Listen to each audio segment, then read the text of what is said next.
来到苗栗县头份镇镇民林永金的花园，一些山茶花已经绽放。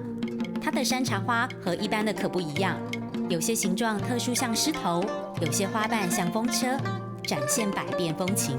一棵花呢，它开出来的花色呢，很类似我们这个客家人哈，客家人的那个很多花纹部分那种图腾的颜色啊，尤其我们客家人特别喜欢。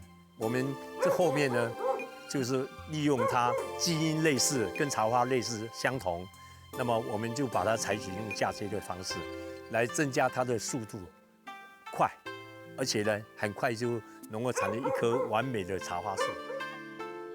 这茶花苗，于是利用废弃的苦茶树头来嫁接茶花，研究了10多年，现在已经培育出200多种的茶花品种。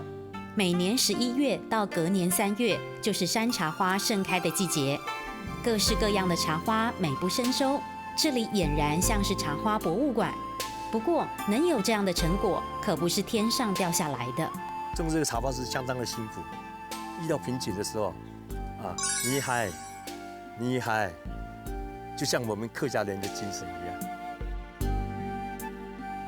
林永金认为，茶花生命力旺盛，越冷越开花，如同在各地都可以发光发热的客家人一样。